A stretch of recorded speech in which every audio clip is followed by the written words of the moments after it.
Good morning dear student. Chapter 3 exercise 3.1 last 3 MCQ बाकी थे, सम number 7 तक हमने क्लियर था। What is the question of MCQ 8?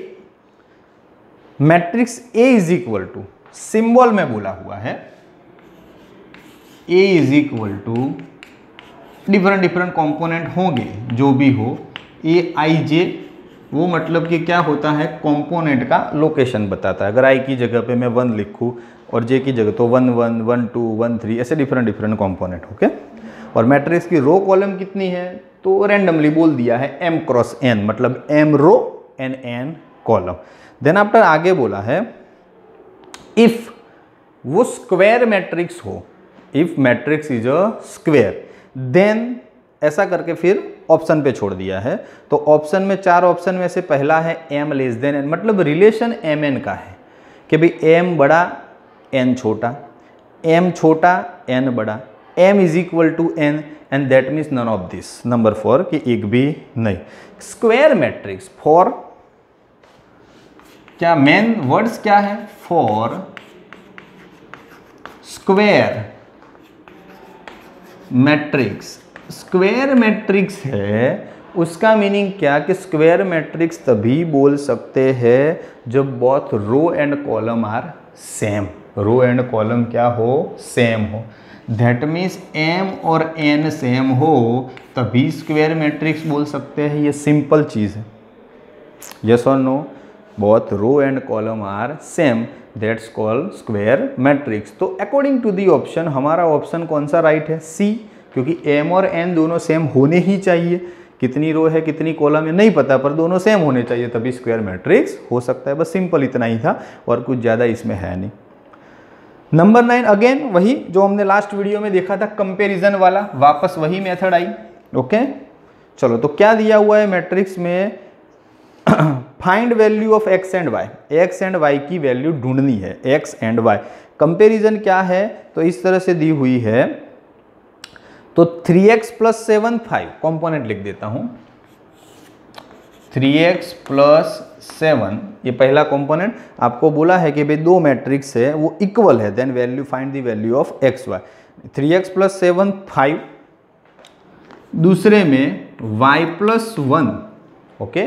और लास्ट कंपोनेंट है 2 माइनस 3x, क्या है 2 minus 3x is equal to, बाकी के कंपोनेंट सामने वाले में तो 0 y माइनस 2 8 4, 0 y माइनस 2 8 4, सामने भी कुछ वेरिएबल दिए हैं उन्होंने। चलो ठीक है। दूसरी चीज़, कंपैरिजन में हम x y z की वैल्यू ढूंढते थे, सब इक्वेशन जो भी बनते थे वो ले लेते थे, फाइनल आंसर भी मिलता था। पर एक रूल्स ये भी है कि अगर कोई दो अलग अलग इक्वेशन के ऊपर से x मिले फिर भी उसका आंसर तो सेम ही आना चाहिए। क्या आना चाहिए, सेम। तो यहाँ पे क्लीन चीट है आपको कि भाई यहाँ पे देखो, फर्स्ट इक्वेशन में ले लूँ x मिलेगा, दूसरा ले लूँ सीधा y मिलेगा, तीसरा ले लूँ वापस y मिलेगा, चौथा ले लूँ x मिलेगा। एक दूसरे के ऊपर डिपेंड कोई नहीं है, पर दो इक्वेशन ऐसे है जो 2 बार x देंगे, दो इक्वेशन ऐसे y, 2 नहीं 3 बार भी भले दे, पर सभी में x सेम, तो पूरे सम में x सेम ही रहना चाहिए। कोई भी इक्वेशन लेके यूज करो, चेंज होना चाहिए नहीं। तो चलो सबसे पहले x वाले, तो 3x प्लस 7 पहले की कंपेरिजन 0, इसकी मैटर खत्म ही कर देते हैं। तो 3x इज इक्वल टू 7 सामने जाएगा -7, x is equal to -7/3, this is the final answer, x मिला। चलो दूसरा x वाला ही पकड़ो, लास्ट वाला है 2 minus 3x is equal to 4, 3x सामने जाएगा तो प्लस 2 माइनस 4 दैट मीन्स -2, तो x इज इक्वल टू -2/3। क्या बोलो सेम आए, नो, डिफरेंट वैल्यू आई ना, तो ये चलेगा नहीं, तो नॉट पॉसिबल, तो तय हो गया। पर अगर कोई बच्चे ने पहले y से स्टार्ट किया, इजी लगता तो हम y को भी वेरीफाई करते कि y में क्या होता है। तो इधर 5 है, सामने y माइनस 2 है, थोड़ा अच्छे से लिखे तो y minus 2 is equal to 5, तो all over y is equal to 5 plus 2 7। चलो ये और एक y वाला है, y plus 1 is equal to क्या है 4, नहीं सॉरी 8 है, 4 तो लास्ट में, y plus 1 is equal to 8, तो y इज इक्वल टू 7, बिल्कुल परफेक्ट। इसमें भी 7 आया, इसमें भी 7 आया, तो y तो सही है। प्रॉब्लम किस में है? x में है। तो x की डिफरेंट वैल्यू आती है, both value are not same. Value of x, both value of x not same, दोनों सेम है नहीं, तो option D is right, none of this, none of this. Okay, एक भी पॉसिबल नहीं है। ओके, क्योंकि आगे पीछे कुछ कुछ सेट भी होगा। Okay, sorry, none of this नहीं, और ऑप्शन डी भी नहीं है, बी में लिखा है नॉट पॉसिबल, बोला है कि भाई ढूंढ पाना मुश्किल है, बी नॉट पॉसिबल। तो यही आंसर सही है कि भाई इसका आंसर पॉसिबल नहीं है। ओके, ऑप्शन के हिसाब से x और y दिए हैं, y 7 सही है। पहले ऑप्शन ए में x माइनस 1/3 जो नहीं सेट बैठता, सी में चेक करोगे तो x माइनस 2/3 तो बैठता है। ओके, और डी में चेक करोगे ओके तो फिर y भी गलत है, x भी गलत है। पर एक ऑप्शन आपको ऐसा भी दिया है कि जो सही बैठता है, पर हमको ऐसा चाहिए कि दोनों बार x की वैल्यू सेम आनी चाहिए, जो नहीं है, इसीलिए नॉट पॉसिबल। ये आपको नया सीखने को मिला, जो एक्सरसाइज में एक भी MCQ नॉट पॉसिबल वाला नहीं था। लास्ट लॉजिकल है नंबर 10, उसी के साथ फिर एक्सरसाइज भी खत्म। What about number 10? सिंपल, पर समझिएगा क्या है। एवरी कंपोनेंट, कोई मैट्रिक्स है, चलो पहले वही डिसाइड कर देते हैं। 3/3 ऑर्डर वाला कोई मैट्रिक्स है, क्या? 3/3 मैट्रिक्स। तो 3/3 मैट्रिक्स, दैट मीन्स क्या हो जाएगा? 9 एलिमेंट्स हो जाएंगे। 3/3 मैट्रिक्स दैट मीन्स कितने एलिमेंट्स हो जाएंगे? 9, वो फिक्स हो गए। अब 9 के 9 एलिमेंट लिखने के लिए मेरे पास ऑप्शन बोला है कि हर एक एलिमेंट के लिए, for every element, for every element, okay, हमारे पास सभी एलिमेंट लिखने के लिए 2 ऑप्शन है, 0 एंड 1। या तो 0 लिखो या 1 लिखो। तो 9 के 9 के लिए ऑप्शन हुए कि पहले के लिए 0 1 चॉइस, दूसरे के लिए अगेन आपने पहला 0 लिखा, दूसरा भी 0 लिख सकते हो। पहला 0 लिखा, दूसरा 1, तीसरा वापस 0, या तो तीसरा भी 1, सब 0, ऑल अलाउड। बिकॉज हर एक कॉम्पोनेंट के लिए 2-2 चॉइस है। कॉम्पोनेंट टोटल 9 है, हर एक के लिए 2-2 चॉइस है। तो पॉसिबल मतलब कि नंबर कितने होंगे? पॉसिबल नंबर कितने होंगे? तो चॉइस 2, कितने एलिमेंट है? 9। तो जितने एलिमेंट है उतने पावर में आएंगे। ओके, तो आपको याद है ना जो सेट में करते थे 11 साइंस में कि भाई कितने नंबर होंगे सबसेट के? तो 2 के पावर में n, तो एलिमेंट n, और ऑप्शन 2 था, इसमें 2 ऑप्शन था इसलिए 3 बोला होता तो 3 के पावर में 9 होता, पर 2 के पावर में 9, तो 2�9 कैलकुलेटर में करना पड़ेगा। ओके, मेरे को याद है इसीलिए मैं डायरेक्ट आंसर लिखता हूँ 512, वरना आप कैलकुलेटर यूज़ करना चाहो तो कोई गलत नहीं है, अलाउड है। तो according to the textbook option D 512। कितना आंसर आएगा हमारा? 512। सिंपल है, बिल्कुल घबराने की ज़रूरत नहीं है, और अच्छे से पता चल जाए सब कंप्लीट। इसी के साथ एग्जाम्पल नंबर 10 खत्म और एक्सरसाइज 3.1 खत्म। 3 MCQ वापस एक बार। क्या किया हुआ है? पहले में पूछा है कि स्क्वायर मैट्रिक्स है तो mn का रिलेशन क्या? जाहिर सी बात है, स्क्वायर मैट्रिक्स में बहुत row and column same. Number 9 comparison है, आंसर भी ढूंढे, पर 2 इक्वेशन ऐसे हैं जो दोनों x की वैल्यू दोनों y की वैल्यू देते हैं। x की वैल्यू में दोनों x की वैल्यू सेम नहीं आई, that means not possible. y की तो दोनों सेम आई, कोई प्रॉब्लम है नहीं। नंबर 10 3/3 मैट्रिक्स है हमारे पास, तो 9 एलिमेंट तो बाय डिफ़ॉल्ट होंगे, और हर एक एलिमेंट को लिखने के लिए 2 ऑप्शन दिए हैं, 0 से लेके लाइन। तो टोटल पॉसिबल मैट्रिक्स कितने बनेंगे? तो चूज़ करने के लिए 2 ऑप्शन है, मतलब 2, एलिमेंट 9 है तो 2 के पावर में 9, तो आंसर आएगा 512। चलो एक्सरसाइज 3.2 पे कॉन्सेंट्रेट करते हैं। एक्सरसाइज 3.2 करने से पहले कुछ सम डिफरेंस ऐसी बात आएगी, थ्योरी कुछ इंपॉर्टेंट है नहीं, वैसे भी आपको इजीली और सीधा पता चल जाएगा, तो कोई टेंशन है नहीं। तो हम सीधा एक्सरसाइज पे कॉन्सेंट्रेट करते हैं। ओके, इसमें 2-3 चीज़ सीखनी है। 2 मैट्रिक्स का सम, 2 मैट्रिक्स का डिफरेंस, 2 मैट्रिक्स का मल्टीप्लिकेशन, ये इंपॉर्टेंट चीज़ है। मल्टीप्लिकेशन में अच्छे से ध्यान देना है, मैं करवाता हूँ आपको 1 बाय 1। पहले वाला सम ट्राई करते हैं। तो नंबर 1 में आपको ए दिया हुआ है, 2 बाय 2 मैट्रिक्स ही है। क्या है ए? तो ए में 2 4 3 2, 2 4 3 2। फिर बी दिया हुआ है, बी में दिया हुआ है हमको 1 3 माइनस 2 5, 1 3 माइनस 2 5। और फिर सी दिया हुआ है, तो सी में 2/2 दिया हुआ है माइनस 2 5 3 4, माइनस 2 5 3 4। एक ही क्वेश्चन में बहुत सारी चीज़ें दे दी है, आज ही आपको काफ़ी सारी चीज़ें समझ में आ जाएगी। ओके, तो 5 चीज़ें टोटल दी हुई है कि भाई ए प्लस बी, दो मैट्रिक्स का सम दिया हुआ है, that means A plus B, फिर माइनस दिया हुआ है तो difference A minus B. Okay, फिर वही माइनस में एक थोड़ा घुमा फिरा के दिया है, फिर मल्टीप्लिकेशन भी आ जाता है ए डॉट बी एंड फिर बी डॉट ए। हाँ, इसमें ये ध्यान रखना है A dot B is equal to B dot A होता नहीं है। अगर हमारा लक अच्छा है और कभी कभार हो गया तो ठीक है, पर कोई ऐसा मतलब कि दिमाग में फिक्स नहीं रखना है कि A dot B is equal to B dot A होगा।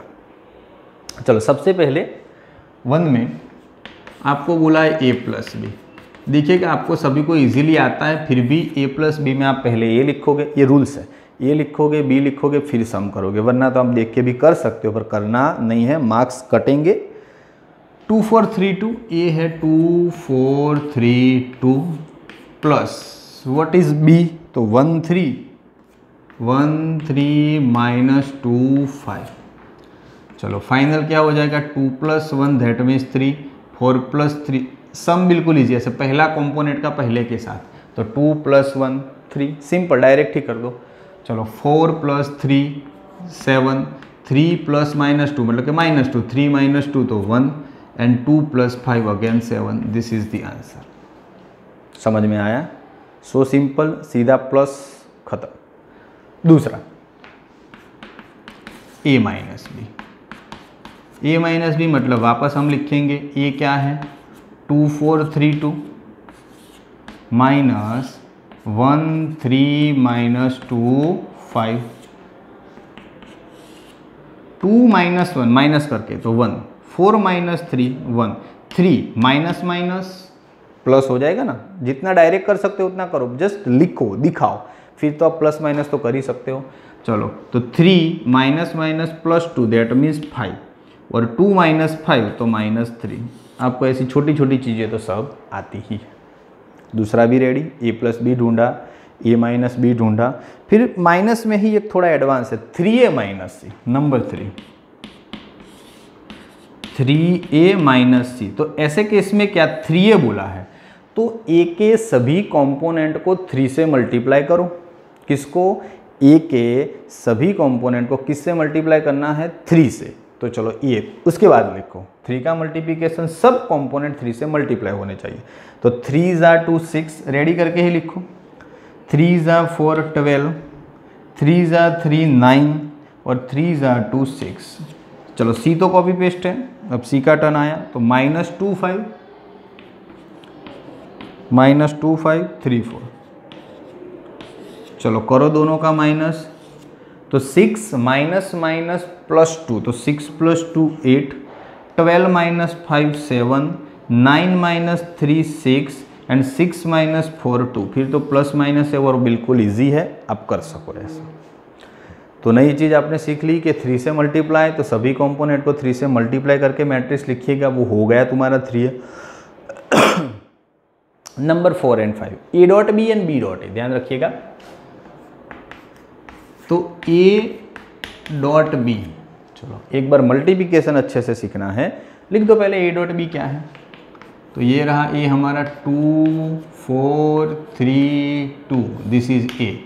What about B? तो 1 3 -2 5, this is B. Dot multiplication कैसा होता है यही अच्छे से सीखना है। प्लस माइनस में तो सीधा कंपोनेंट से कंपोनेंट की लड़ाई है, मल्टीप्लिकेशन में रूल्स है, ध्यान दीजिएगा। कैसे? तो इस तरह से फर्स्ट रो फर्स्ट कॉलम ऐसे होता है, पहले मैट्रिक्स की रो दूसरे की कॉलम, दोनों मिला के एक ही कंपोनेंट बनाते हैं। कैसे समझिएगा अच्छे के। तो फर्स्ट रो फर्स्ट कॉलम, तो पहला 2 के साथ 1 का मल्टी, पूरा में लिखता हूँ 2.1, बीच में प्लस साइन, दूसरे का दूसरे के साथ तो 4 - 2 ऐसा, पहला पहले के साथ प्लस दूसरा दूसरे के साथ। अगर 3/3 होता तो तीसरा तीसरे के साथ, ऐसा भी हो सकता है, तब जाके पहला कंपोनेंट आया। वही फिर रो फिक्स और कॉलम बदली तो रो के हिसाब से ही आंसर आएगा। 2 का 3 के साथ तो 2.3 प्लस 4 का 5 के साथ तो 4.5। बैठ रहा है ना दिमाग में, धीरे धीरे सब पता चल जाएगा। अब दूसरी रो उठा रहा हूं तो लिखूंगा भी दूसरी रो में। अब वापस रिपीट सब, दूसरी रो फर्स्ट कॉलम तो 3 का 1 के साथ प्लस 2 का -2 के साथ। चलो दूसरा कंपोनेंट तो दूसरी रो दूसरा कॉलम तो 3 का 3 के साथ, पहला पहले के साथ, दूसरा दूसरे के साथ, तो 2 का किसके साथ 5 के साथ। अब सभी प्लस माइनस अच्छे से देख लो तो आंसर आ जाएगा। जैसे 2 × 1 2 एंड 4 × 2 -8, तो 2 - 8 आप सीधा लिखना है तो भी लिख सकते हो और एक स्टेप करना है तो भी करो कि 2 - 8 फिर 6 + 20 फिर 3 - 4 and 9 + 10 all over 2 - 8 that means -6 26 -1 and 19, -6 26 -1 and 19, ये हो गया तुम्हारा A डॉट B। बोलो पता चला सभी को। डॉट मल्टीप्लिकेशन में अच्छे ध्यान रखना है, बहुत सारे समय से आएंगे, ओके। और ये अच्छे से सीखना है क्योंकि इसमें ही सीखने लायक है, प्लस माइनस बहुत सिंपल है। एक चीज़ और लास्ट में एक दिया हुआ है तो वो भी कर दे। इसमें ऐसा बोला है B डॉट ए, चलो B डॉट ए तो पहले B लिखो 1 3 - 2 5 और A तो 2 4 3 2। चलो बात करें फर्स्ट रो फर्स्ट कॉलम, पहला 1 का 2, अब आपको आता है तो आप डायरेक्ट मल्टीप्लिकेशन लिख सकते हैं जो कंपोनेंट छोटे जो ऐसे, जैसे 1 का 2 के साथ 2 × 1 2, 3 का 3 के साथ प्लस ही है 9। फर्स्ट रो सेकंड कॉलम 1 का 4 के साथ 4, 3 का 2 के साथ 6। सेकंड रो फर्स्ट कॉलम -2 का 2 के साथ -4, 5 का 3 के साथ 15, -2 का 4 के साथ -8, 5 का 2 के साथ 10। आगे बात करो तो 9 + 2 11, 6 + 4 10, -4 + 15 11, -8 + 10 2, तो 11 12 11 2। समझ में आ गया? देखो आंसर सेम आए, नहीं आता क्योंकि मेथड ही ऐसी है। फर्स्ट रो फर्स्ट कॉलम ऐसा करके आप चेक करोगे तो प्रॉपरली प्लानिंग बैठेगा नहीं। हाँ कभी लक बाय चांस आ गया तो ठीक है, पर हम ऐसा जज क्या प्रिडिक्ट नहीं कर सकते कि भाई दोनों सेम ही हो सकते हैं। चलो तो नंबर एक्सरसाइज 3.2, एक्सरसाइज 3.2 में देखिएगा क्या क्या है। तो ABC 3 दिए हुए हैं, तो ABC 3 में सबसे पहले बोला है A + B, किया दोनों का सम, बिल्कुल सिंपल, कंपोनेंट का कंपोनेंट के साथ। A - B दोनों का माइनस कर दिया। नंबर थी 3A - C, मतलब A के सभी कंपोनेंट को 3 से मल्टीप्लाई किया, C में से माइनस कर दिया। ये इंपॉर्टेंट चीज़ सीखी हमने। A डॉट B में फर्स्ट रो फर्स्ट कॉलम, पहला पहले के साथ दूसरा दूसरे के साथ सब मिलके एक बनाते हैं प्लस माइनस करके। First row second column, second row first column, second row second column, तब जाके चारों के चारों आ गए। रो की बात है तो हम कंपोनेंट स्टेप बाय स्टेप रो में लिखेंगे। जैसे इसमें थोड़ा डायरेक्ट किया है। फर्स्ट रो सेकंड कॉलम तो 1 का 2 के साथ 2, 3 का 3 के साथ 9, 1 का 4 के साथ 4, 3 का 2 के साथ 6। फिर सेकंड रो तो -2 का 2 के साथ -4, 5 का 3 के साथ 15। ऐसा हो जाएगा हमारे पास AB × B। सिंपल है, बहुत सारे सम करेंगे, वैसे धीरे धीरे इजी बनता जाएगा। प्लस माइनस एंड मल्टीप्लिकेशन, यही हमको इस एक्सरसाइज में सीखना है बेटा। तो 3 MCQ एक्सरसाइज 3.1 के और 3.2 का हमने पूरा एक सम अच्छे से कवर किया हुआ है कि जिसके अंदर पूरी मेथड और पूरा मतलब कि एक्सप्लेनेशन मैंने सिखा दिया है, कोई भी चीज़ बाकी है नहीं। बोलो आ गया समझ में? क्लियर? चलो आज के लिए इतना, यहाँ तक प्रिपरेशन करिएगा। नेक्स्ट वीडियो में हम सम नंबर 2 से आगे कंटिन्यू करेंगे। Thank you.